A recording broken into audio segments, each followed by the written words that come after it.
Okay, there we go. Alright, how's it going, guys? Oathkeeper here, and today we are doing the pilot episode of what is we like to call Hyper Voice here in the Never Used tier.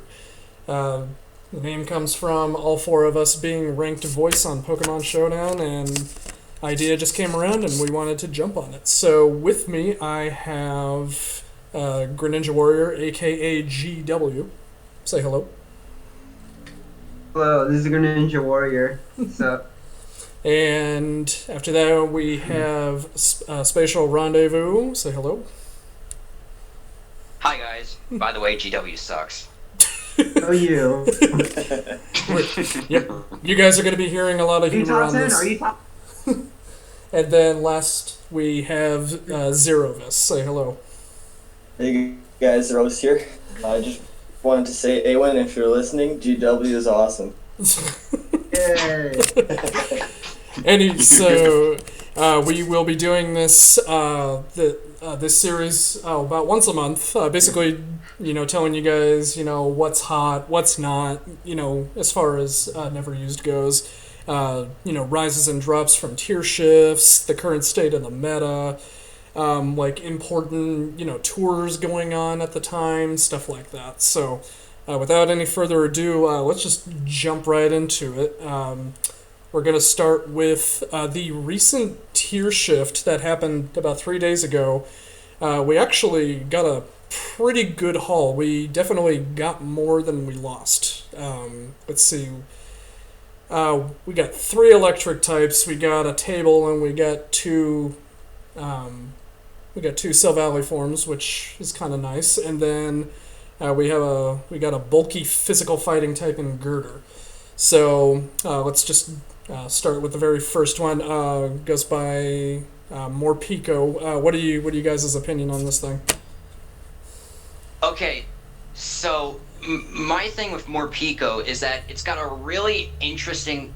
It's really interesting because Aura Wheel changes type each turn. So like if you have Protect on, you can just click Protect. Can just click Protect against something like if the Sandaconda is weak enough, you can like click Protect, and then the next turn you have a Dark type Aura Wheel, and you kill them with Aura Wheel. You get the speed boost, and then you snowball from there. It also has like some really interesting coverage options, like maybe Seed Bomb's kind of redundant, but there's Psychic Fangs. You even got Crunch for secondary Dark Stab. It can do some different things. Yeah, that Aura Wheel does seem like almost a borderline OP move. I mean, it's coming off of 110 base power, and the ability to switch types like that, I think. I haven't seen all the sets running Protect, and one thing I noticed is that like one of the sets that was being talked about right away was Choice Band, but that wouldn't really be able to take advantage of that specific strategy, which I think is a cool idea.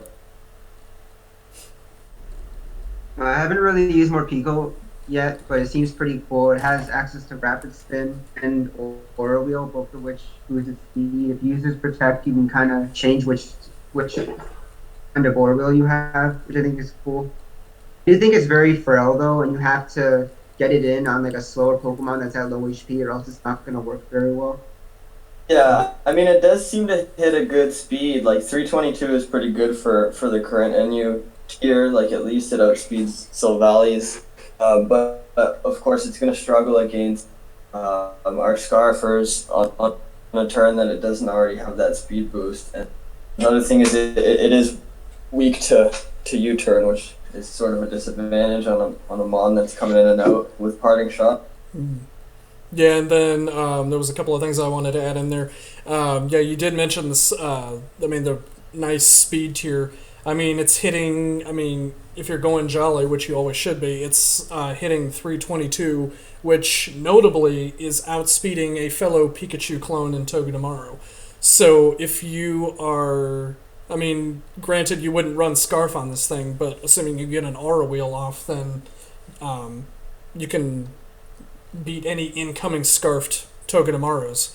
Oh, and I guess one thing we didn't really touch on is it does have access to Rapid Spin too, which is another another means of it boosting its speed, and also a big utility add to. My trouble with a rapid spin is that Morpeko is just so frail that you're really, well, I can see rapid spin working. The problem is that since rapid spin isn't very strong, you ideally want to be taking an opponent down the turn you use aura wheel so you can start to snowball. And rapid spin usually isn't strong enough to accomplish that.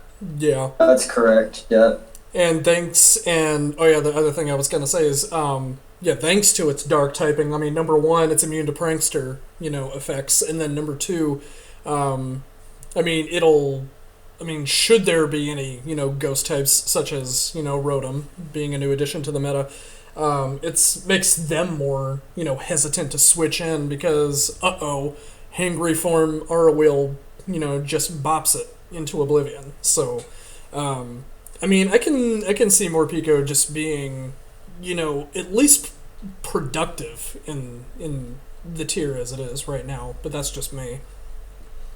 It also, Morpeko, the thing about it is that, Cofagrigus, basically runs the tier right now, and, I think Dark-type Aura Wheel isn't going to be breaking it through, especially if Colbur Bear anytime soon. But even if they have Colbur, just burning that Colbur and then parting shotting out so you can come in and kill it later, that's huge. It's a physical attacker that can realistically, it can score a hit on Cofagrigus, is parting shot out into something that can take a hit from Cofagrigus or whatever. Cofagrigus goes back out, and later in the game, once Cofagrigus probably taking more chip from rocks or whatever, or then you just click Aura Wheel again, and that's a dead Cofagrigus. Yeah, I agree. Yeah, sadly, Morpeko would lose its Hunger Switch, ability, upon any direct physical hit on Cofagrigus, but like you said, just spread it out over the course of the battle, and Morpeko eventually wins, that fight. Well, and depending on who's left, you could theoretically use that to your advantage. You're up against a Cofag and two more, and those two, you can take out with an electric move. Then, if you get off that dark Aura Wheel and then lose Hunger Switch right there, then the next two Aura Wheels you're going to use are also going to be dark, I guess. Yeah, I was gonna say if you can get the hangry, Aura Wheel going, then you're pretty much golden for like you said, the rest of the battle. But I think from what I've seen, I think Life Orb is going to end up being the go-to item for Morpeko, just to not only give it power, but really give it that freedom to switch around or parting shot if need be. Yeah, I agree. Yeah, Life Orb should be the go-to. You might run into the the one person running Choice Band or something, or you even may have the one person running Choice Scarf, which is irrelevant given Aura Wheel. But yeah, Life Orb should definitely be the go-to item. At least I think so. Yeah, I saw one person. He was running he was like you said earlier. He was running Rapid Spin with boots, which I can maybe see the argument for Rapid Spin, but I just really don't like boots and Morpeko at all. I think it really needs the extra power from Life Orb, considering its attack stat is kind of middling. Yeah, and sure, it's got that dark typing. Sure, knockoff is not gonna, completely, destroy it. But if you are gonna be running something that is, removable, make it, a good one like Life Orb. Get damage off while you can. For the short time Morpeko's going to be on the field, considering how frail it is, you really want to get the most out of it that you can. So either you can come back in later with Morpeko and finish the game off, or it can pave the way for something like another Savali to set up Swords Dancing clean. Mm-hmm. Yeah, so I think in summary, kind of what we're getting at here is it seems like it will excel more as a fast and opportunistic physical attacker that can also parting shot, and less so as a rapid spinner, I think, which is somewhat unfortunate, but it is what it is. Right. Yeah. It's the cards that it was dealt. And it just deals with it. So it's not a bad it's not a bad mon by any means. Yeah, it's got the tools. It's just that it's kind of forced into into a singular role. Well, maybe not a singular role because it has some variance in the items it can use, but you get what I'm trying to say. Yeah, absolutely. Yeah, Absolutely. you can get away with less than it appears at first. Like when you first look at it, you're like, wow, there's a ton of stuff this mod can do. But Yeah. as far as doing things effectively, yeah, I think really it's just a Joy Wheeler, as we called him a few days ago. That is the official nickname for it. I forget who. I think it was Punch Room that gave it that nickname. Yo, wait a minute, guys. Wait a minute. So if Kirby inhales more Pico, does it get the wheelie ability? Probably. Not sure, but my mind says yes. Does it get even more hungry? Right. I definitely think that this set of drops was probably the best one so far for us. As far as the tools we got. But yeah, so who's next? I think Bolton next on the docket. Or yeah, we. Yep, I think all four of us have officially dubbed Bolton, a good boy, because he is. I mean, he's a dog. He's an electric dog. He's a good boy. And you guys are probably asking, why is he a good boy? Well, let me show you its stats. I mean, sure, doesn't have the greatest bulk in all the world, but it's got a nice ability and strong jaw. He, quite literally goes lightning fast. And, and I would say, again, Life Orb is like the go-to item on this thing, but I'll get your guys' thoughts on there.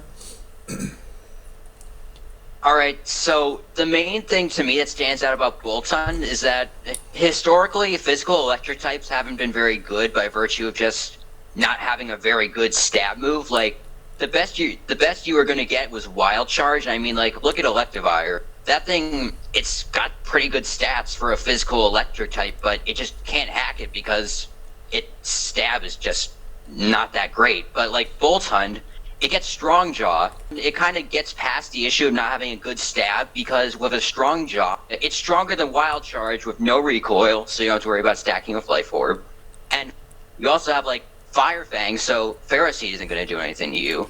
And in general, just Strong Jaw is just a really cool ability because it means that you can actually abuse your coverage and actually give it some oomph. So you're not just like running Fire Fang or Pharisee, nothing else. It can actually do some meaningful damage if they go into something other than Pharisee. You guys get what I'm saying?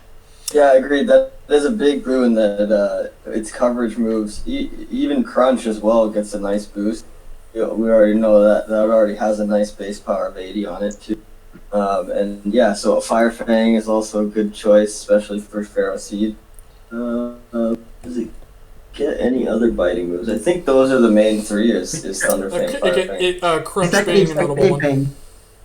And Psychic Fangs. Oh, Psychic Fangs. That's right. Yeah. Psychic Fangs, I don't really feel like it hits too much. I mean, Toxicroak, that's not gonna like taking a Thunder Thing, and I don't think really any of the few other poison types we have are really gonna like take a Thunder Thing either. Yeah. Or a Fire Fang, given Toxicroak has dry skin and all that, but yeah, and there's also I was gonna say Pylo, but then I remembered Thick Fat. Well, I mean, I guess Fire Fang doing neutral damage isn't that bad. Yeah, but I mean, Pylo should like 100% wall this thing, but I mean that's. Yeah, we're not gonna let good boy anywhere near Pylo. Right. We want our good boy to stay healthy and hit the things it should be hitting. So from what I've seen though already, I think Bolton's going to be used a little bit differently in NU than it was in RU. I know Play Rough was a common moveset choice for it in RU, but I don't think that'll be the case here, especially because, and GW will know what I'm talking about here, Punch Shroom brought something up when we were discussing and team building on the first day of the drops, in that Bolton can actually beat Avalugg, which is actually another one of the drops we'll get to, if it runs Thunderbolt on the Life Orb. It actually 2-hit KOs Avalugg if you run, the bare minimum investment and run a naive nature on this thing. It's because I'm pretty sure it does like 50. I want to say just about a little over 50 to Avalog, therefore two hit, giving it a 2-hit KO. The same can be said for Cophagrigus as well. But and I mean in my first little test battle with GW there, I didn't expect anyone to have taken Punch Shroom seriously, and so of course I Iron Defense on the first Thunderfang or Firefang or whatever it was, and like in my head I'm getting ready to put the hurt on him with Body Press, and then instead I get Thunderbolted and KO'd. Ouch. My sympathies to you. That was amazing. Yeah, it was. But so I would say, general consensus between the four of us, and I'm sure most of the never used, community, Boltund being the good boy that it is, he's gonna fit in very nicely here, in my opinion. And yeah, I mean, every mon's got its counters. But I mean, I would say for most of the meta, it's gonna hit it pretty hard and pretty often. Yeah, and one thing I noticed with Boltund is because of his speed, which is a base 121, and with Jolly, that's able to hit, I think it's 375, which is almost unnecessary for NU, honestly. I feel like Adamant can probably be run in most cases. Like that sweet spot between 340 and 375. Like what mons can you guys even think of that are there without? Well, I mean, there's like there's Alola, I guess. Yeah. There's also a Persian, I guess. Yes, Jolly should be like the norm, in my opinion. I think you can probably afford to go adamant if you have something like a ground resist or whatever, like a sturdy ground resist in the back, and you can just fall back on that if they try to mix you up with a Dugtree. Yeah. Because you're getting a fair boost in power there. I mean, it would be, I guess, 306 plus orb versus 279 plus orb. Yeah. And I mean, in Scratch Jolly earlier, he would be naive if you wanted, Thunderbolt on your set, so you don't, hinder the special attack. Well, and then you'd run Naughty if you're trying to get the adamant boost, so you don't lower your special attack either. Correct. And that does also bring a point in that the good boy is quite frail as well. Like, yes, it can do some damage and you can do it quickly, but we don't want to have this puppy taking hit. It's right. Yeah, it's got a 69, 60, 60, bulk, and that's nothing to write home about. So yeah, very frail, and you want to keep this thing alive, and for as long as you can, keep it alive. So, but overall, it's a good boy. It's a good mon, and it'll fit in nicely. And it's definitely not all bark, no bite. Ha. Very funny. I think I made that joke before. That joke. Yeah, I think I was the first one to make that joke. He's all bark and bite. Ha. Well, I mean, you are the keeper of puns. Yeah. This is true, yes. Yeah. If any of you viewers know me, I'm like the king of puns. Spacial knows it. Xerovis knows it. So. I make puns whenever I can. But anyway, that's getting off topic. The last of the electric mons that we got is none other than, the standard Rotom. This thing, whoops, did not mean to do that. Okay, so you got your standard Rotom, Ghost, Electric. This was here for Sun and Moon NU, I believe. Correct me if I'm wrong, guys, but I'm fairly certain it was. And you're right. Okay, and thanks to the Rotom forms getting Nasty Plot this gen, it only made this thing better, in my opinion. But that's just like the tip of the iceberg, in my opinion. But yeah, let's what do you guys have to say? Go ahead, GW. Alright, it's fine. So I think Rotom is a lot different than the other Rotom forms in NU, that it's the only one that's not weak to rock. It means you're not forced to run heavy duty boots, and you can run either citrus berry, you can run leftovers, nasty plot with defog or citrus. You could run choice scarf, allowing you to like trick a certain mon, giving you the initiative versus a stall matchup, or just late gaming the opponent with hazards up. You can also just volt on Clefairy, trick away that thing's a violate. I just feel like it has so many more options than the other rotoms. They can do things that they really can't afford to do at all. Mm-hmm. Yeah, I think another really important thing to note about Rotom Normal 2 is that it has 5 speed points over the other Rotom appliance forms, which means that it can pull off offensive sets more effectively. And like Nasty Plot is easier since you reach a nice 309 speed with a Timid, which I think should be the standard for normal Rotom, which I mean that's pretty useful for. Let me see here. It's outspeeding base 90s, obviously. Notably, it also gets to jump on other Rotoms, which is nice. But to GW's point, I think for us, having one without a secondary typing that is weak to rock, huge bonus, because we know it. Rotom fan and Fridge Tom, they always have to have those boots on, right? Of course, you're always watching out for the knockoff too. It really hinders how long it can stay around. So the ability for it to easily use Scarf, or like you said, Citrus is nice for the mid game boost in health. It definitely gives a little more variety to what it can do. The one set that I saw Kazeel talking about today, which is a pretty spammable set, you can fit it on so many different teams. It's just the standard Will-O-Wisp, Hex, Defog, and Volt Switch. And boom, right there, like max Timid, like that's such an easy mon to use and build your team momentum, spread some burns, and with Hex too, like actually going to be doing some damage as well to mons that have to eat that. Yeah, so on the subject of Hex, there are 2 other items on Rotom that I've really been liking. So first, there's just Spell Tag, which for those who don't know, it's an item that boosts the power of your ghost type attacks by 1.2. So you can probably bluff having like a Cobra Berry or whatever, and just have the Spell Tag to give your Hex a little bit more oomph. And then there's one set that I've really been liking, Specs Hex. So the idea is you pair up Specs Hex Rotom with a Toxic Spikes user, or just something like Sandaconda to spread paralysis around, and then you just start spamming 130 base power per hexes with combine of your choice specs, and you just tear things apart. Wow, that's a unique one. Yeah, that sounds pretty dangerous.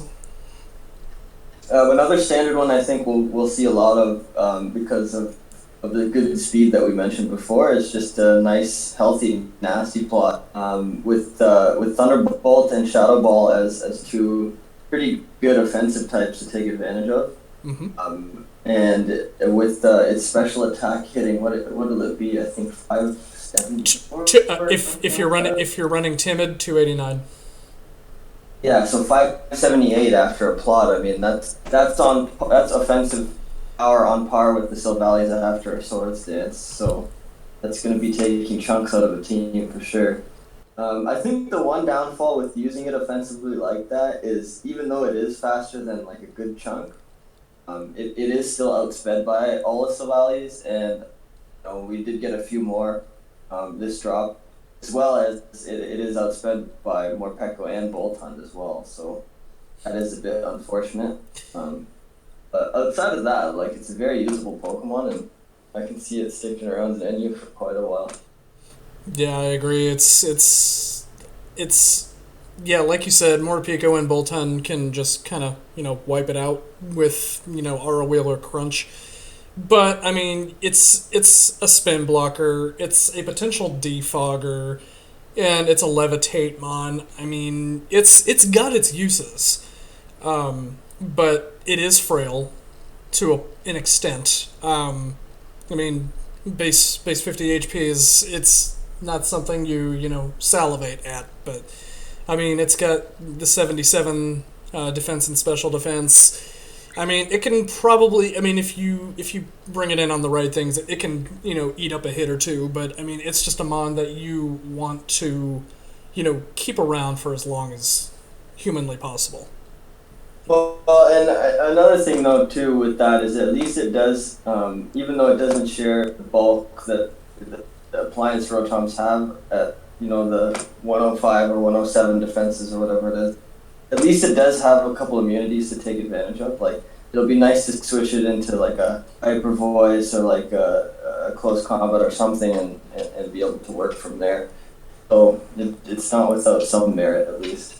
Right, and then for the Mons that do have close combat, I mean, I'm not even sure if they even carry, knockoff, but, I mean, switching it into a fighting move, that's, I mean, you're kind of, taking it with a grain of salt. I mean, again, its bulk is not the best, so, I mean, you gotta be careful.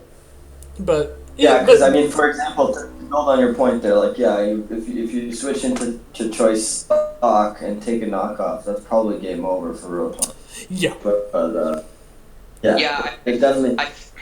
I feel like the main drawback with using a Rotom N is that you really need to have like a secondary answer to all the things that Rotom can like soft check. Like it can do. If you get the reads right, it can do its job, but you can't depend on it 100% because one wrong move and that thing's gone. Mm-hmm. Yeah, because like you just said, like a knockoff from Sock, and boom, it's gone. But overall, it should definitely make a good impact on the meta. It's got its uses. There's no question to that.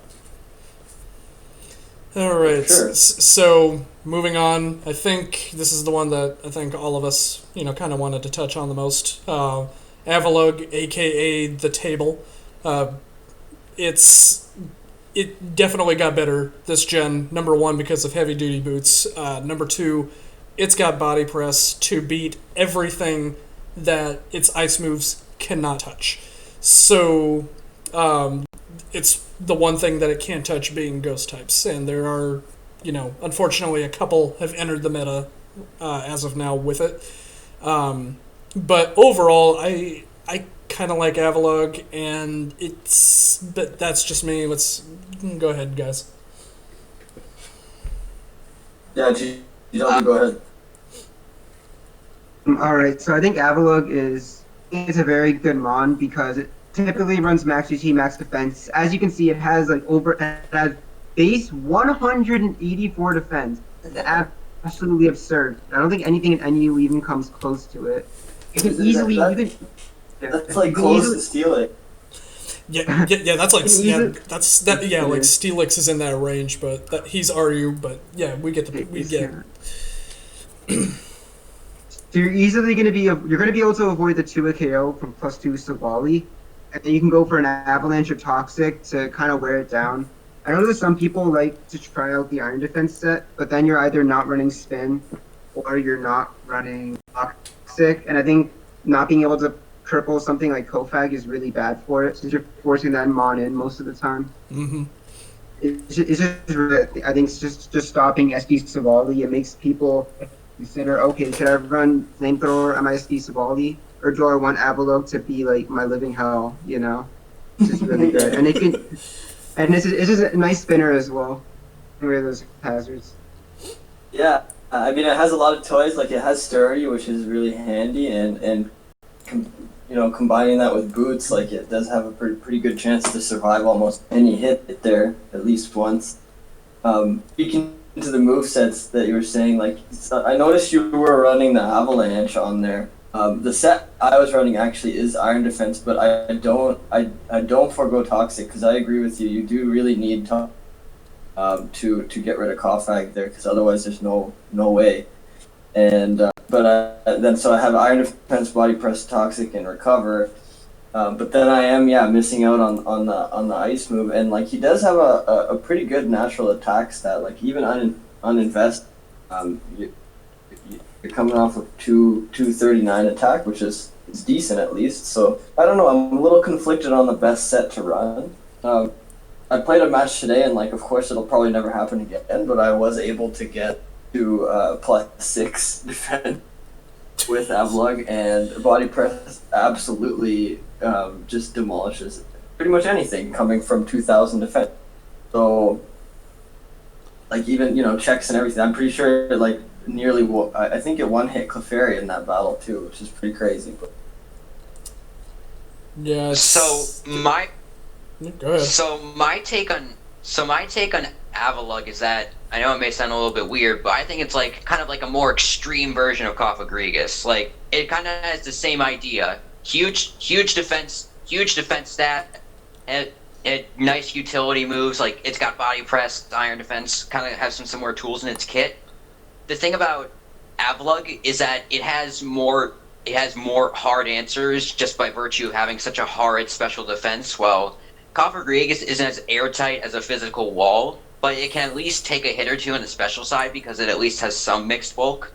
So That's Avalug, it kind of acts like a more, like I said, a more extreme version of Cofagrigus, where it does the same. It arguably does the job better, but it has more weaknesses. So you have to kind of weigh your options. Well, and to speak to that, I don't see Avalug ending up S tier by any means. Like, I think it'll be like A minus, if anything, something like that. Maybe even D. But it does really shut down most of the physical attackers in the tier. Like, even an unboosted Silvally Fire or Kanto Dash is not doing. I'm pretty sure it's not even doing over half with multi-attack with Flare Blitz, which is pretty impressive. Yeah. But so that also, to me, that does kind of speak to the value of running iron defense, because you can really recover in iron defense and totally wall those things off. But like Ren said, like, unless you've already eliminated any chance of a special attacker coming in and taking advantage of you, that's probably a bad play. Yeah, and going back to its typing, as far as, offense, yeah, it's got a good typing, but yeah, it's got a horrible defensive typing. It only resists itself in this case. So, and yeah, go ahead. And just to add on to your point there, the only physical ice type move I think you're really going to be seeing is like from Piloswine and like maybe Abomasnow's Ice Shard. But for the most part, you're going to be seeing like blizzards from Frostom, stuff like that. So, it has utility like I said versus Piloswine, but for the most part, the ice resist isn't really going to be too handy anyway, since they just click Thunderbolt and bop you anyway. Correct. Yeah, and I definitely agree with you on the more extreme Cofagrigus, because look at its stats. All of that special defense that Cofagrigus has, it's pretty much been transferred to HP in this case, like a little bit into HP and into attack, therefore leaving it completely exposed on the special defense side. So, and correct me if I'm wrong, I don't even know if we even have any special fires in this meta. Again, I may be wrong, but those are like the only things that can reliably hit this thing for good damage, and special Toxicroak, of course. Oh, sadly, I think you're right. I really don't think we have any usable special fires. We can list it. It's Rapidash, Flareon, Silvally Fire, and now Raboot, which is... I guess there's mixed Fire Volley. Fire Volley's really fallen off the map though, since Rapidash basically does everything except beating Quagbet.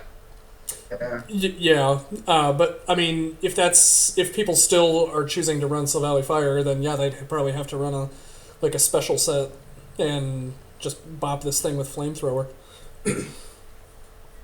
Yeah, I think it goes back to what GW was saying, is that Flamethrower is going to pop up even more on various Silvallies, just basically for Avalug, I think. Mm-hmm.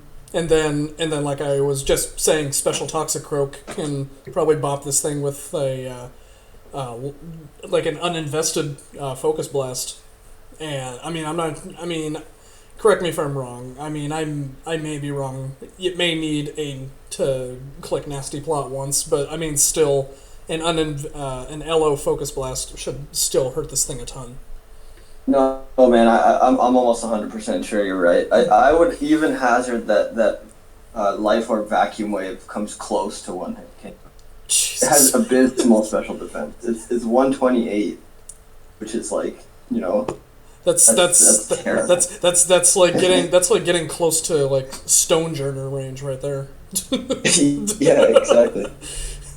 But I'm curious now. I'm gonna calc that. while you're doing it, but yeah, but general consensus, Avalugg, it's good. It's like it was said earlier, it's gonna shut down like all of the like physical setup sweepers, physical, just physical attacking mons. Period, because that defense is already sky high, and you're already investing, into it when you're, building with it. So, yeah, it's gonna make a good addition to the tier, in my opinion. Yeah. Okay. So not quite a KO, but uninvested vacuum wave. Sorry, not uninvested, but unboosted vacuum wave from Life Orb Toxicroak does 60 to 70%. Jeez Louise. So that's ridiculous damage right there. Okay. But yeah, to O's point there quickly before we do away with the table, it is going to be able to take like even a close combat from Sock. I think it eats without even taking half. Let's see here. I mean, I would imagine like in the low 20s range, if that. Yeah, from other moves, close combat. From say a scarfed Sock would do 44%, and then it'll die in return from a body press after its after its defenses drops. Sheesh. So that's how dominant this thing can be. All right. Moving on to one of the two Sub-Alley forms that we got from the backspace. We missed Girder. We haven't gotten to Girder yet. We were going. Wait, hold. Oh, I thought we were doing Girder after Avalugg. Sorry, my mistake. We can go to Girder right now. Why not? I'm flexible here. So yeah, like it was just said, Girder is another drop that we got, and bulky, physical, and it's got access to bulk up. It's got access to Mach Punch. It's got, and it's one of those nice mons that can get Eviolite. Let's see, it's got, it's got 3 great abilities, but Guts is definitely the most common since it can absorb a status. But I kind of have very few words for it right now, so until I can get them, I'll let you guys talk. Okay, well, so I'll start quickly by saying that I didn't play very much in Sun and Moon. I took a hiatus after Gens because my distaste for Z moves, E moves, or whatever we want to call them. So I really don't know. Like, from what I've heard, Girder was sort of like an NU staple before. Is that correct? It's PU. It was like PU for most of the gen. Yeah. And really, for that role, like a bulky fighting type that can kind of set up on physical attackers, or Girder was definitely it was even considered like a bulky setup sweeper in Sun and Moon PU, and I used it a lot. Interesting. Yeah. And so the main set is bulk up, drain punch, Mach Punch, and taunt. Honestly, I kind of feel it's too slow for taunt, but that's just me. I would figure like something like Ice Punch would work for Rotom Fan or for something coverage. like yeah. Sure, or for ghosts and so on. Yeah, and just for the heck of it, Flapple. But. Taunt just seems, I don't want to say pointless, but it doesn't seem like a good fit on a slow mon like Girder. Oh no, I agree, and that's I had heard whisperings of that being used on it, and I was kind of curious as to why that would have been a choice. But if it wasn't, then that's great. So yeah, bulk up, drain punch, Mach Punch, Ice Punch. It seems like a pretty solid set for it. Mm-hmm. GW, you have any experience using this thing in the prior time? No. Seems okay. don't seem too hyped. What about you, Ren? I haven't. I was trying to like Theorymon and or Theorycraft or whatever you want to say, a set for Girder, and the main issue I take with a Muscle Man from regular show is that, did you guys get the joke? I did not know. I also did not. It's a reference to regular show. A good show for anybody, or I should say a jolly good show for anybody who's watched. Yeah, I watched that. Yeah. I'll check it out. Alright, so anyway, my main problem with Girder is that it exists in a tier where Cofagrigus is king. That's the really big thing holding it back, because like I guess on a hold on, let me check this thing. I guess if you're really concerned about Cofagrigus, you could like bait it in with Toxic, but it's just Girder feels really weird in this meta because like it has some really valuable defensive utility, but it just gets hard shut down by arguably one of the most prominent and key members of a lot of different teams, which means unless you can get rid of Cough, it just kind of sits there doing nothing other than like sponging the occasional hit. Yeah, and even its coverage move in Ice Punch or whatever you pick is doing peanuts to Cough. Yeah, not to mention you lose guts from Mummy, so you can't even like let yourself get burned and try to like break it down with knockoff.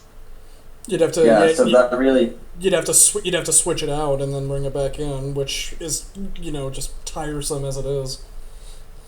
And you're letting Cough get either have opportunities to click body press, shadow ball, or even just give it an opportunity to set up or like set trick room.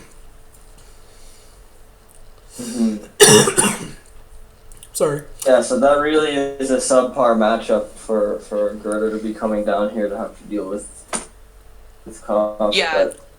So apart from Cough and apart from I guess other potent ghosts like Silvally Ghost, which we'll get to, how effective do we think it can be? Like, will it even be able to get bulk ups in?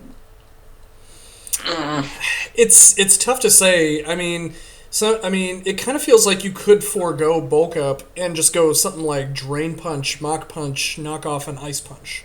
You know what I mean? And I mean, yeah, because its bulk is pretty good off the bat. I mean, we got 374 HP, and then with the Violet that takes its defense up to. Well, what's the spread? What's the usual spread? I would imagine it'd be I would imagine it's max HP, max attack, and then 4 defense, and the Eviolite would bring it up to I think 309 or something like that. So I mean that's still good even with the max HP investment, and then any status that you get it's gonna boost your attack +1.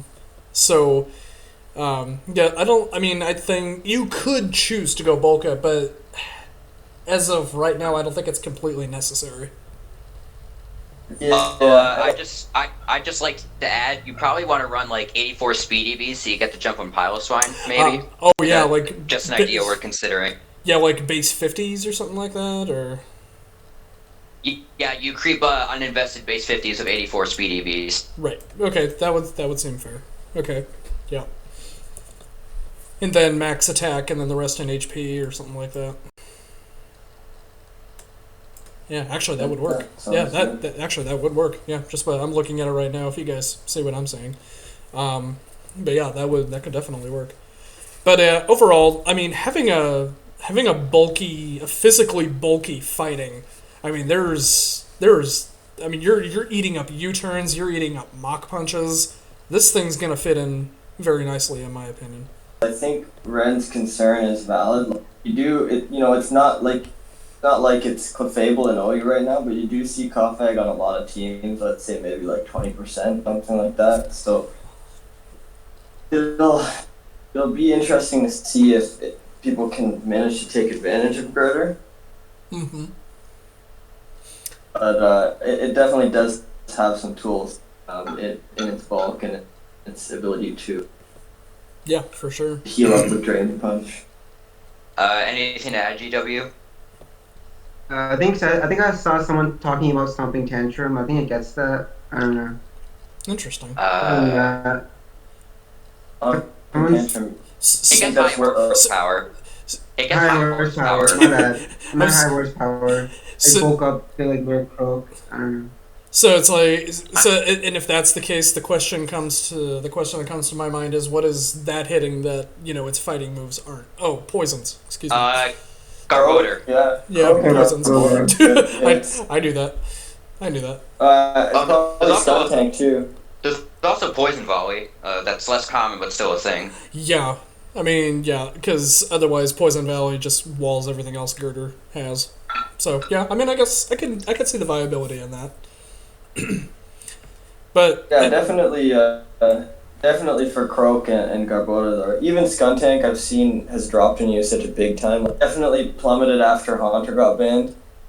And then after that even a little more. But I think high horsepower might be a good choice for that last slot. yeah, Specifically for those poisons. Yeah. Only issue there is then it would get walled by our friend we just spoke of, Rotom, right? mm-hmm. Well, speaking of, Rotom, we have our next, drop is kind of a similar mon per se, Savelli Ghost, and it's got obviously average stats, 95 all across the board like all Savellis. Spin blocker, defogger. I'd say you could technically run a special set given it has Shadow Ball. But Zero, let's go with you first this time. Yeah, so Valley Ghost, I'm already a big fan of. I think that it's going to be operating much like the rest of the Swords Dance Sylvalis, but quite a bit like Sylvali Dark in the sense that its multi-attack goes quite unresisted in our tier. All we have that's really going to be giving it trouble, I think, right now is Persian Alola, and probably Avalugg too. Which we just spoke about. But at least in the case of Avalugg, it's not going to really be susceptible to body press. And that also is a benefit when going up against Koffag too. If the Koffag isn't running Shadow Ball, if it's like the Iron Defense body press set, then that's a win for Silver Valley.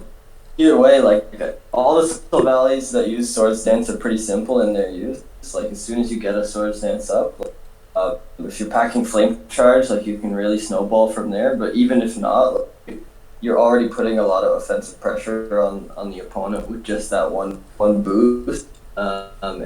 And I think that with this just sheer small amount of checks to go offense in our tier right now, I think Sylvali Ghost is gonna really be able to dominate. Like one thing I did notice is that like you might see a little uptick in Unpheasant usage because in a way it can come in on multi-attack for free. And I don't really know. I think probably it'll just be running Flamethrower for coverage for Avalugg. So other than that, like yeah, same thing with Indeedee coming in to try and eat the multi-attack, and like unless it has Crunch for coverage, that's also a pretty good check. But other than a small handful of Mons, like I do think that this thing's going to be able to wreak some havoc offensive. Yeah, for sure. Yes, I did. Yeah, Spatial. Did he just kind of like take all the words out of your mouth, or what there? Yeah, he basically summed up my thoughts pretty well. The only thing I really wanted to add was, I mean, it's probably not the best use of Ghost Volley, but a funny idea I had is maybe like some people are gonna try and run it on hyper offense, like maybe like Orbital Webs, and like just use Ghost Volley as their dedicated spin blocker. I'm not a huge fan of Webs right now, mostly just because the meta hasn't really been kind to it. And I mean, Orbital is the best setter right now since we lost Shuckle, and I mean, Orbital is Orbital. So just an idea. It's just kind of an idea I wanted to throw out there. I mean, I don't know if hyper offense will really need it, considering like Cursola is basically the go-to lead that spin blocks for itself. Same for Frostlat. But like for those very specific builds that need a dedicated spin blocker that isn't also their lead, they really want that, then I guess Ghost Volley could fill the role well. Just something I wanted to throw out on the table. Yeah, definitely, and that I did mention before is that it does have a little. I kind of do like that about the Sylvalis is that each of their typings gives them sort of a unique bonus in fulfilling that Swords Dance role. Like for example, for fire, like it's pretty sweet that it's one of those physical sweepers that can't be burned, right? But yeah, in the case of Sylvali Ghost, it is pretty nice to have those immunities to use it defensively. See that fit. Yeah, for sure. GW, what about you? I think Savali Ghost is decent, but I think if the opponent has, I guess, a Persian Alola, you're kind of playing like a 5v6. Like I had a conversation earlier with Zio, and I think the other Savalis their resistances overall. I guess you're immune to like ghost type. I feel like fighting resists are easier to fit than like water and like water and fire resist stuff like that. Yeah, It'll so be decent you still think it's gonna take a backseat to like Valley Dragon in that. I think Savali Dragon is a little more threatening. I don't know. I mean, you got those elemental resists, which is really nice, given that all of them are kind of nice right now. But even then, I mean, you're talking about Savali Fire being the only one that can't get burned. I mean, you get that burn on Savali Dragon, then oops, then it just kind of loses all of its panache. And that's just it. So each of them do have their own benefits and disadvantages. Like one thing I noticed in a battle is that usually I'm a huge fan of Sylvali Dark. I'd say that's been my favorite so far to use, just because of the spammability of its multi attack. Like really nothing is loving to take that, and even our fighting types that we have, like most of them are pretty frail. So even a boosted multi attack like does a big chunk to them, right? But one mon that I see a lot that can actually eat one of those is Clefairy, and I guess Sylvali Ghost does have that benefit that it hits neutral against Clefairy. But that's the same way with Sylvali Fire. So it does have some competition that way. I really do think that's kind of just the nature of having the different types available to it. Yeah, I couldn't really have said it better myself. The only thing I really want to add is, I mean, Sylvali Ghost is also kind of like regular Rotom in that it also has a nifty fighting immunity. So it's also kind of like a bit like Rotom, where you don't really want to be like taking a knockoff from Scarf Sock or whatever. If you can get the read, that's huge, because you basically get a free opportunity to SD or just click multi-attack, and it's probably not going to come into play too often, because again, there's always the possibility that you're going to get red and you're going to have to eat a knockoff for your troubles, but it's kind of adding on to that already kind of useful rapid spin immunity and adding on to some of that utility it already has. Yeah, for sure. I do think that at the end of the day, though, GW is right in that it's going to be hard for, like, I feel like the teams that support Sylvali Ghost will be built around Sylvali Ghost rather than kind of having it put in afterwards or as just like a slot fill. Whereas, Dragon, Fire, and even Dark are pretty easy to slide onto most teams as a pocket win con. Yeah. So let's see. I believe I think this is the last of the drops. Correct me if I'm wrong on that, guys. But Sylvali, the other Sylvali form that we got, Sylvali Steel, gives us a more offensive Steel type. As with Sylvali Ghost, I mean multi attack on this thing should be like the standard. You would definitely want to run, Flame Charge or Flamethrower to get to get that upper hand on, its Steel type brethren, Clang Clang, Pharaoh Seed, stuff like that. And then I've even heard, talk earlier in the NU room about running grass pledge for, Quagsire, but let's get your guys', thoughts on that. The thing that immediately sticks out to me about Steel Volley is that typing, and I think I'm assuming you guys probably thought the same thing, but just Steel in general. I mean, if we take a look at our Steel types right now, we have like Berserker. That's hardly what I'd call useful defensively. There's Kling Clang, which I mean, it all right bulk, but it usually doesn't really take advantage of that. It's more so a sweeper or a cleaner. And then we have Ferocity, which fits the more traditional bulky Steel, but the thing is that it's a bit exploitable in the sense that it's really dependent on its Eviolite, and while Grass Steel is a pretty good defensive typing, it really leaves it open to like fire type attacks. Well, take Steel Volley, it's got a much more well-rounded hit approach, so you can feasibly run both offensive and defensive Steel Volley, which not only adds a layer of unpredictability, but gives it additional utility because it's kind of like going back to that point about Ghost Volley kind of need having a team built around it.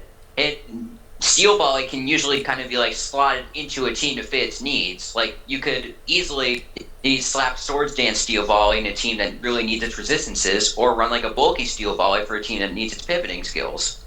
And that's just something that none of the other Steel types have really been able to bring to the table.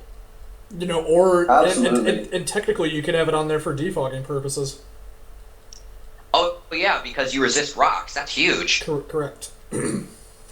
Yeah, very versatile, and for a pure Steel type to be gifted with 95 across the board stats, like that's really, like you said, like it can be run in many different ways effectively. I think we'll see a lot of it, and I think we'll have a hard time figuring out what's going on until we see some moves used for sure with Valley Steel. Yeah, for sure. Well, shoot. I mean, so yeah, guys. I think Valley Steel pretty much, it's self-explanatory. It's Steel is arguably, if not the best typing defensively. I mean, I think it resists like over half the types that there is, only being weak to 3 of them. But yeah, it's got utility as a pivot. It's got utility as a defogger. But yeah, this thing can eat up moves if you needed to. Can switch in when you needed to. But I mean, really, not much more can be said about it. I mean, you're gonna see a lot of it. You're gonna see it do its job really well. One quick thing I wanted to mention too that further adds to its unpredictability is it gets Steel Beam, which is a really cool move for a potential special set to be firing up. For those unfamiliar, that's a 140 base power Steel special move, which does come at the cost of losing 50% of your HP, but in a pinch, man, that can really kill something. Yep, that's, I mean, heck, you could combine that with Workup and deliver like a huge hit to something, and that could, completely turn, the opponent's, plans, in your favor. So, yeah, I agree, definitely, a viable, move choice right there, in my opinion. So, yeah, GW, what are your thoughts? Yeah, I think it's for defensively, like utility wise, than Savali Ghost. It has resist fairy, resist ice. I think Workup is pretty cool. Workup Steel Beam, like Flamethrower, Ice Beam, Grass Pledge options. I'm honestly not sure why it's NU. I think it's like pretty solid in RU, so I don't know why it dropped other than the latter being complete garbage. Well, I think Oathkeeper can speak a bit more to this for sure, but I think RU is, I don't want to use the word stale, but it's getting very tight the way that teams are run right now. Like you're seeing a lot of the same ones, especially since Vaporeon has dropped down. Like I feel like the teams are sort of gravitating to the same sort of button basically, and I think the main Silvally that's getting used up there now is just Fairy. Fairies being, is definitely the most used mon up there.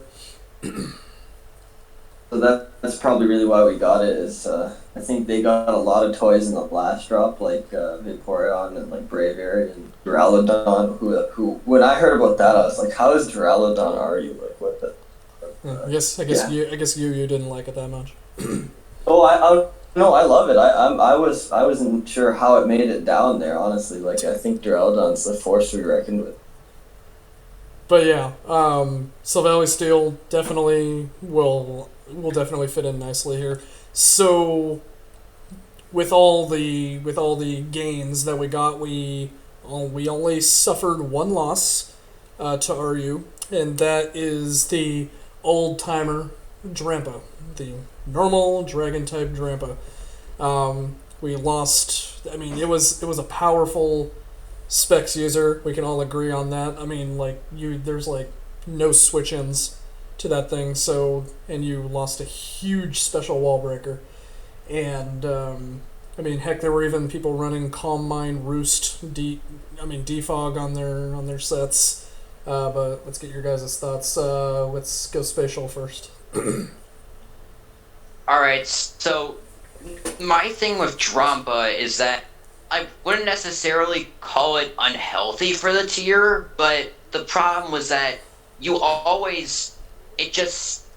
even something like Clefairy had a chance to be 2-hit KO'd by Hyper Voice, so it was really hard to effectively answer it unless you were like teching Protect onto all your defensive mods to scout out what it's going to do, which was really suboptimal, especially for something like Clefairy or whatever, which really needs that utility. So, and I think it brought some healthy aspects to the tier in that it was a decent soft check to grass type essentially sap. But in all honesty, I think the tier will probably be healthier without it. So I'm sad to see old Drampa the Grandpa go, but I think it's for the best, honestly. Yeah, I agree with you wholeheartedly on that. Honestly, I am a bit sad to see it go too, just because of how spammable of a mon it was. Like, said it right. Like, it really was a dominant special attacking force in the tier at the point that we had gotten to anyway. And really, like, anytime it was let in, like, it was pretty much claiming a mon. And if not, like, it was doing damage to something.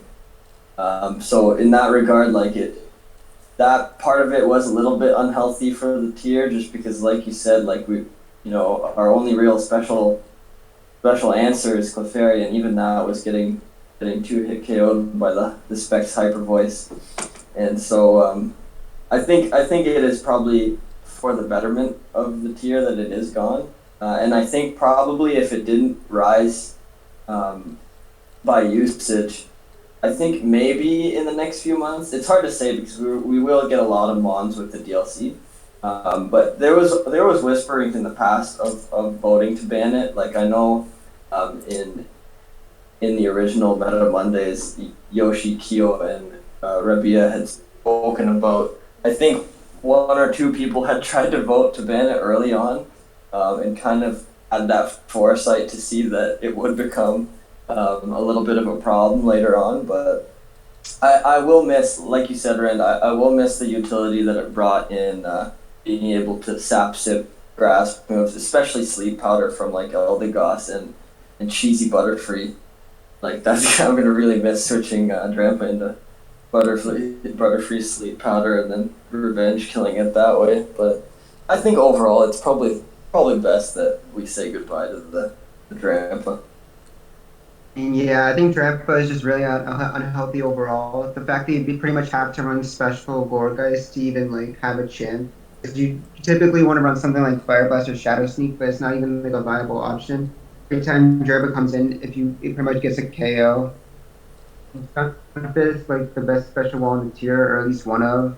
It's like so much respects Fire Blast, and one wrong prediction. And like, for example, in the JRDN and UPL game, he switched in Wishy Washy because he expected Stunfisk to get Fire Blasted, and it literally got O-code by Draco Meteor. There's literally nothing he could have done. Oh man, Yeah, and that's the And thing it is just it does have a pretty good move set to take advantage of too. So Yeah, so yeah, I definitely agree with all of you. It kind of hurts with it being gone, but at the same time, it's better that it's gone because I mean that's less stress on the team building. Um, it's one less powerhouse that we need to prep for. I mean now it's it's RU's problem. Let's put it that way. Um, it's but yeah, definitely one less issue to deal with when team building. And if the four of us can agree on anything, we want to make team building as smooth as possible. yes, absolutely. All right, so that covers that. So next topic, just moving on to the current state of the never used meta right now. So in my opinion, I kind of feel we're in I don't want to say an awesome spot or a really bad spot. I'd say we're like definitely somewhere in the middle. We're definitely in a okay to a good spot right now. But let's get your guys' thoughts on this real quick. Yeah, I'll So, jump in. So I think that honestly, after the cascade of bans that we saw from sort of alpha to now, the meta has been like improved week over week from what I've seen. And like we've kind of discussed in this, we did get a wealth of tools in this last drop that we'll see probably all of them getting used a bit. So it remains to kind of see how those will affect it. But overall, like I think that it has tightened up a fair bit, but not to the point where it feels stale by any means. Like I really do enjoy that we have a good amount of choices for everything. Like I know one thing that we had complained about in the past is like not really having any fire options, and boom, we got gifted Rapidash, who has been completely excellent in my opinion, as a physical fire, and so like little things like that, that we have problems with seem to get patched up as we go, and so overall, I think it is shaping up to be a really like diverse but tight at the same time, which is kind of like an ideal thing because you don't want it to be too diverse where you don't really know what to expect, but you also don't want it to get stale, like how OU is right now with Clefable on 55% of teams, right? So I think it is at a good spot right now, but things are going to be changing fast. Like with the monthly shifts, lots moving around, and I think part of the reason that the shifts are bringing so much is because it decks it like there's limited options, right? So people really grab a hold of something and then boom, its usage spikes a lot. So we'll see, I guess, after DLC how things shape up. But right now I'm pretty happy and like I'm excited to use some of these new tools too that we got in this last drop. Yeah, same here. Yeah, it's not like team building is impossible right now. I mean, sure, you definitely got to keep your eyes open for big threats like Indeedee, Kafka Grigas. But other than that, there's really nothing overall extremely wrong with the meta. JW, what do you think? I mean, yeah, I think the meta is pretty good right now. I think with the drops we got, a few skinwalkers I think we needed to help make Pokemon like Eldegoss like a little less annoying. And I mean, there's a few Pokemon that are really threatening, like Kofag and like Special Croak. Overall, I mean, they can be checked, I think. all right, so for the meta right now, I feel like after Drampa rose and we got all the new drops, I think some things in the meta got a bit better. I mean, Gorgai Small, like you said earlier, kind of suffered from Drampa because it was basically obligated to have a teammate take care of Drampa if it wanted to accomplish anything. But now that Drampa is gone, like Gorgai Small, it's really good now, and with with all the electric type moves that are going to be running around because of more Pico and Bolt Time, I can see Santa Conan becoming even more splashable now, because it takes care of so much. It just takes care of so much of the electric type threats that are in the meta right now. And then there are things like Skuntank that Skuntank arguably got even worse now because we have like Girder in the tier, and that's a bulky fighting type that, it won't like taking a sludge bomb, but it's gonna wreck. It's gonna wreck it anyway. And just in general, I feel like some things got better, some things got worse. But if I had to assess the meta overall, I'd agree and say that there are some things that are very threatening right now, like you said, Copagrigus, and the like. But the way things are going now, I can definitely see the meta having a bright future. Yeah, for sure, absolutely. Not much more to say really. I mean, meta's in a good spot, and the hope is that it stays like this, even through the DLC mons that are going to be released here in about a couple of weeks. But even then, we won't be seeing them for about 3-4 months because they have to drop from OU, of course. But overall, the meta's in a good spot, and again, the hope is that it stays that way.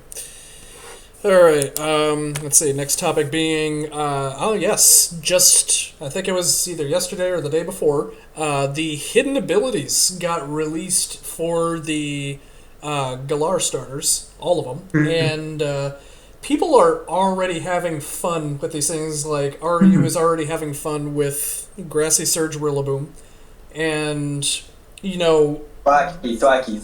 yeah, right, and.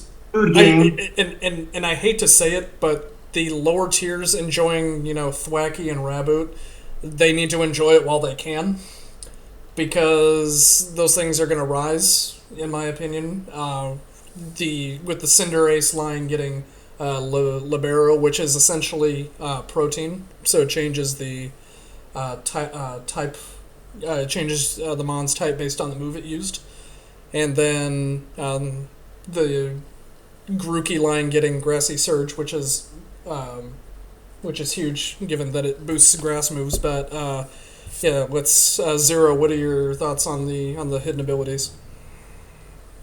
Yeah, they're really interesting. Like I was playing some ZU earlier today, and both of those guys are up by usage. They'll get banned down there because I think that with those abilities they're a bit much, especially Raboot. Like Raboot, he manages to hit 315 speed with the positive nature, and with Libero, like that's 4 stabs at his disposal, right? That's quite something. And as far as Thwacky goes, like I personally am not a huge fan of Grassy Surge. It's neat that it lowers the power of Earthquake and Bulldoze and stuff like that. But overall, anything that heals the opponent, I don't like, and so I'm not a massive fan of it. But I do see the value that it can add to Thwacky and Rillaboom spamming Woodhammer or drum beating, I guess, in the case of Rillaboom. But I'm more curious on whether they'll actually be effective in NU. I know GW's been speaking Raboot's graces the last few days, so I'm interested to hear what you have to say. Yeah. But overall, like I think it remains to be seen that they'll be really effective. It's hard to say right now, but I'm curious. Let's just say that. But I think it's more. I was gonna say GW. Let's get your thoughts on it. I don't think it's the most consistent one ever. Like I think Savali, I think that something like Rapidash is still more consistent overall than Reboot no matter what. But I think if you have a team that's like really specific and built around Reboot, it can do well. I was using Hazard Stack plus Spin, so that way I would have my Scarf, my Scarf Bull Switch Rotom, and then my Bandit Stab U-Turn Boot. I got Bandit Sucker Punched out, basic stuff like Rotom. Got the Bandit HJK as well to hit Wishy hard on the switching. And I think just being able to have any move you can go for it become stab is really cool. Sure. One of the fastest mons in the tier. And I wish its attack was a teensy bit higher, because I think I flared a sickle fairy the other day, and it only did 50%. So I'm kind of disappointed by that. But, oh, That is the banded one too. yeah, that's Oh been like wow, yeah. it was probably It's Fizz Clef, but whatever. that's kind Well, of that is a that's bit kind of surprising. that's kind of underwhelming right there. Mm. Yeah. So what is it? What is attack reach when you're running Jolly? 71. 271. Okay. But 271 with band, I mean, that's not terrible. And like you said, like having stab on anything you use, like especially like you said, U-turn, like it's very useful. But You can I get up don't know. hazard, and then you can do like over 20% with Venge. You turn to Quag. Go into your other stall breaker that has Grass Pledge or whatever, and you just start putting in work. What's the move set usually? Is flare blitz? U-turn? You run high jump kick too, or something Yeah, like that? yeah. High jump kick should kind of feels like it should be a must. Yeah, it's the soccer player, right? Yeah, right. So like, yeah. A lot of teams tend to have little to no fire resist, and the fact that you can actually pressure Bagsire by U-turning it and shipping it over time, whereas Rapidash just forces it to come in over and over again. I guess you can run like Toxic Rapidash, but even then, that's it. Oh man, it even gets to acrobatics, although I feel like it really needs the power from band to like be any good. Yeah. Yeah. Hmm. I'm not gonna be like the most consistent mon ever, but like, it's cool. No, but yeah, and Sucker Punch too. That's such a great move for it to have with the priority and also getting the stab and changing type to dark. Like I can't remember what the circumstance was, but in a battle today in ZU, I went to use what Pokemon it was, but I went to use Psychic Fangs with something, and it used Sucker Punch before, and so it was immune. I was like, oh. Was it Savali? Because Savali is usually the thing that runs Psychic Fangs in ZU. No, I don't think it was because I run right now in ZU. I run Sylvally Rock, which would have wrecked it with multi attack anyway. So I don't remember the mon, but needless to say, Sucker Punch is a great move for it to potentially get a nice immunity on a psychic like that. Interesting. Well, I mean, I think that. No, go ahead. So my thing with Raboot is that I haven't actually used it yet. Neither I haven't used Thwacky either. I've kind of been trying to like figure out what I'm gonna build because I sometimes kind of, whenever there are new drops, I always feel kind of overwhelmed by all the new options at my disposal, and I kind of have to kind of take a few days and assess the meta before I can really start getting in the swing and building again. So That's smart. When the new drops come for me, I just slap them all on a team, whether it's good or not, and just go ham just to see what happens. Such is the xerovis way. Yes, that's correct. Yeah, so I'm just kind of trying. I'm probably gonna throw together a team or two. I have a team with Specs Rotom and Thunderwave Quillfish in the works right now. Oh, and I'm looking to abuse Hex with Rotom because that seems like a really cool thing to do. And I mean, like, if you like pair it up with like Fizz Def Quillfish and Rocks Clefairy with Toxic, I mean that's a pretty solid group of mons overall because they cover a lot of different weaknesses, and like Quillfish, it makes so you don't have to rely on Rotom to switch into sockets. Yep, that's true. Yeah, I think you got a yeah. good start there for sure. Yeah, sorry, I kind of went off track, but getting back to Raboot and Thwacky. So, I'm honestly not really sold on Thwacky right now. I mean, Grassy Surge boosting your Woodhammer sounds cool in theory, and the passive recovery can be useful for like some bulkier mons like Clefairy that don't have leftovers, but really like the passive recovery. But my thing is, it's a grass type. It's a pure grass type attacker in a tier where we have. Well, I mean, I guess maybe using pure grass as its weakness would be the wrong word, since grass does hit a fair portion of the meta pretty hard. Like, hey, you beat Pylo, you beat Quagsire, you beat Standaconda, you beat Sylvally Water, Wishy Washy. Probably Wishy too, yeah. Yeah, The problem is just that I feel like you're only using it for grassy terrain, and I don't really feel like that's enough to justify using it over, like, I know Obama isn't really comparable in terms of the role it fulfills, but I'll use it as an example. Like, you really need to find a good reason to use Thwacky over another grass type that could do the job better. Like, you can't really run Eldegoss with it, so that limits your spinning options. You can't run Abomasnow because you're gonna get ruined by fire. You're gonna get ruined by Rapidash. So I just feel like it doesn't really have a place on most teams just by virtue of not doing enough to justify a slot. Also, I kind of worry about its stats too, because like either way you swing it, like it's not fast enough or not powerful enough to be the offensive pawn that I feel like people will want it to be. Like in the same way that psychic terrain kind of boosts up both Indeedis to be more powerful than they look on paper.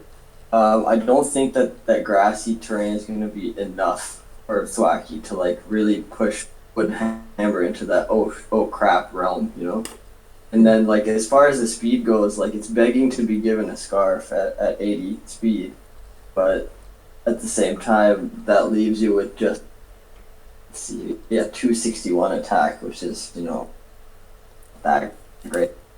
So It's not the best.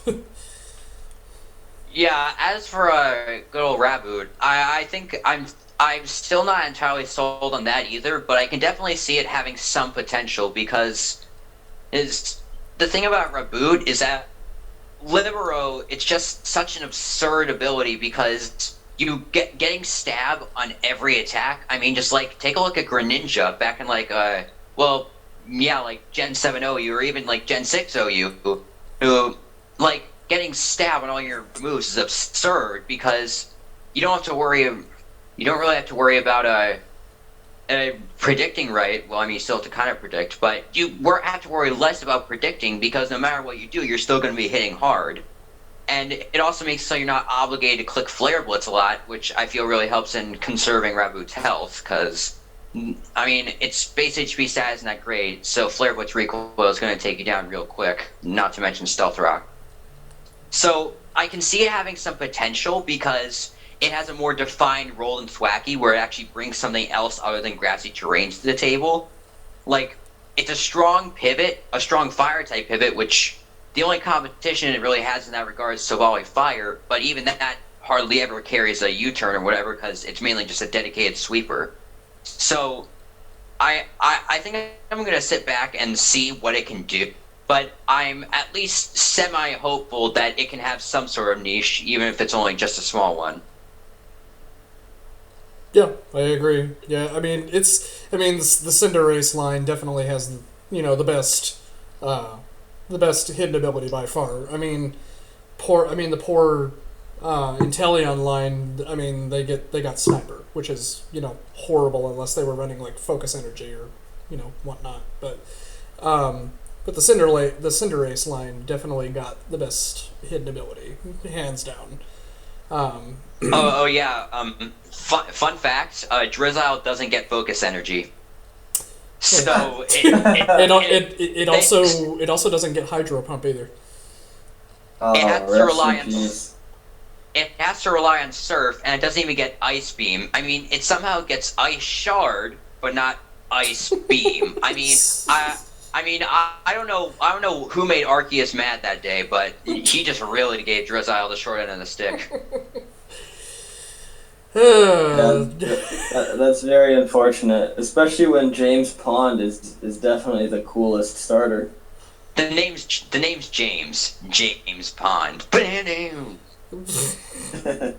Anyway, let's see. Moving on to the last topic for this pilot episode. We're currently in the finals for the NU Ladder Tour. It's going to be between Zagubu Royale and Mix. So I know a little bit about Zagubu Royale. I don't know about Mix though. So what do you guys? Who do you think will win? Who do you want to win? What have you? Yeah, I mean, I'm on the same page as you both. I'm familiar with Zagubu and not Mix. I haven't paid close attention to the prior, like the first rounds of matches, but I did watch the semis between Zugu and Finch, and I think he's a pretty good player from what I've seen. Like, and does use some pretty well balanced team. It's hard to say really. I don't know what mix is like at all, so I can't really speak to that. But it's hard to predict. I honestly thought that GW would have been in the finals. So, Yeah, hard to say. I think GW was telling me that earlier. Like he kind of thinks that he should be there. I called it earlier that it was going to be GW and Hoenn in the finals, but guess not. He lost early too. Yeah, I know. Which is shocking because Hoenn's like one of the best players I know. So the fact that he exited early is just like we're all saying, a shock. I mean, he got a little unlucky. I got a little unlucky. I don't know. Hey, that's just the nature of bonds, right? Spatial, any thoughts? I really don't know either player at all, so I only have one prediction only. You guys ready for this? Oh boy, here we go. Let's hear it. Alright, so I'm predicting one player is going to lose all 6 of their Pokemon. GG, well played. It's gonna be the Avalugg. It's gonna be Avalugg Skull. Oh no. You monster! Why would you say such a thing? but No, wait. No, wait. I have something even better. It's gonna be Shedinja stall. Ugh. Shedinja with Hatterene Magic Bounce. Ugh. Yes. Oh no! Please no. But Spatial, I agree. I think one person will lose all 6 of their mons, and it'll just be GG, well played. Absolutely. See, the spatial gambit never fails. So I know they have until the 6th, I think, to play that. So that's just a couple days. Do you guys know when that match is gonna be? I do not think they have decided on anything, or at least I haven't checked, either of their Smoggin, pages. Yeah. Yeah, so I can't say, for sure when they're playing. Cool. But Yeah, let's see. I'm looking at one of the semis here, and Mix was using Drampa, so well, I guess there'll be rip to that. some team building to do for the guys, but Well, that's, we definitely covered a lot in this one. I'd say, aside from a couple of minor issues, this was definitely a great first episode, and definitely want to, say thank you to all 3 of you for being here. You guys are absolutely awesome. And